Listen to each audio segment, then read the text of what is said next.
بظاہر یہ بچوں کی ایک بہت سیدھی سادھی کہانی لگتی ہے. ایک غریب کسان ہے، اس کا خاندان، اور ان پر کچھ مشکلیں آتی ہیں. لیکن جب ہم نے اس کو تھوڑا گہرائی میں دیکھا تو اس میں بہت کچھ چھپا ہوا ملا. آج ہم اسی پر بات کریں گے. جی، اور یہی بات تو ایسی کہانیوں کو خاص بناتی ہے نا، کہ یہ صرف بچوں کے لیے نہیں ہوتی. ان میں سماجی اور نفسیاتی سچائیاں چھپی ہوتی ہیں. جیسے اس کہانی میں بھی ایک خوشحال خاندان دکھایا گیا ہے، لیکن سوال یہ ہے کہ کیا وہ خوشی واقعی اتنی مضبوط تھی؟ یہ بہت دلچسپ نکتہ ہے. اچھا، آئیے اسی سے شروع کرتے ہیں. کہانی کا آغاز کشن گنج گاؤں سے ہوتا ہے. ایک کسان ہے ہریا، اس کی بیوی کملا اور 2 بچے گڈو اور ببلی. وہ لوگ غریب ہیں لیکن ان میں محبت بہت ہے. ہریا کا ایک خواب ہے کہ اس کے بچے ڈاکٹر بنے، اور اس خواب کے لیے وہ دونوں دن رات محنت کرتے ہیں. ہاں، لیکن کیا یہ ایک مثالی خاندان ہے یا غربت میں خوابوں کے سہارے جینے کی ایک کوشش؟ کیونکہ ہم دیکھتے ہیں کہ یہ خوشی کتنی نازک ہے. بالکل. کملا کی اچانک بیماری اور پھر اس کی موت، اس ایک واقعے نے ان کی پوری دنیا ہی الٹ دی. اور یہ دکھانا بہت ضروری تھا، کیونکہ یہ ہمیں بتاتا ہے کہ جب خاندان کا ایک اہم ستون گرتا ہے تو پورا ڈھانچہ خطرے میں پڑ جاتا ہے. صحیح. اور وہ کوشش بھی کرتا ہے.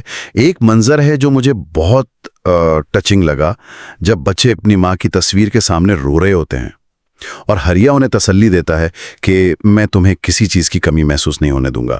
لیکن سوال وہی ہے، کیا ایک باپ اکیلے یہ کمی پوری کر سکتا ہے؟ اور کہانی کا اگلا حصہ اسی سوال کا جواب دیتا ہے، جب پڑوسن رادھا آنٹی اسے دوسری شادی کا مشورہ دیتی ہیں. ہاں، اور ہریا کا جو پہلا رد عمل ہے وہ بہت حقیقی ہے. وہ کہتا ہے، کیا کوئی اور میرے بچوں کو کملا کی طرح پیار کر سکے گا؟ یہ ایک باپ کا ایک فطری خوف ہے. بالکل. وہ اپنے بچوں کو ایک اور صدمے سے بچانا چاہتا ہے، لیکن سماجی دباؤ اور بچوں کی ضرورت کا واسطہ دے کر اسے راضی کر لیا جاتا ہے. اور یہیں سے کہانی میں ظالم سوتیلی ماں کا کردار داخل ہوتا ہے. یہاں مجھے آپ کو روکنا پڑے گا. یہ ظالم سوتیلی ماں کا جو ٹروپ ہے، یہ پریوں کی کہانیوں میں اتنا عام کیوں ہے؟ کیا یہ صرف ایک کہانی کا حصہ ہے یا اس کے پیچھے کوئی گہری سماجی حقیقت بھی ہے؟ یہ بہت اہم سوال ہے.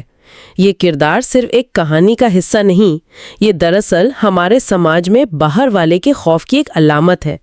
خاندان ایک بند نظام کی طرح ہوتا ہے، خاص طور پر بچوں کے لیے. جب کوئی نیا فرد، خاص طور پر ماں کی جگہ پر آتا ہے تو بچوں میں ایک عدم تحفظ کا احساس پیدا ہوتا ہے. مالتی کا کردار اسی خوف کی ایک مجسم تصویر ہے. اور وہ یہ کام بہت چالاکی سے کرتی ہے. ہریا کے سامنے وہ بہت اچھی بن کر رہتی ہے، لیکن جیسے ہی وہ جاتا ہے بچوں پر ظلم شروع ہو جاتا ہے. انہیں گھر کے کاموں میں لگا دینا، جنگل بھیجنا. یہ تو بس شروعات تھی. اس کی سب سے خطرناک چال اس کی دھمکی تھی. وہ بچوں کو دھمکی دیتی ہے کہ اگر انہوں نے باپ کو کچھ بتایا تو you will see the worst of me. ہاں، میں بھی اسی پر سوچ رہا تھا. ایک گاؤں کی کہانی میں یہ انگریزی کا جملہ کچھ عجیب سا لگتا ہے. اس کا کیا مطلب ہو سکتا ہے؟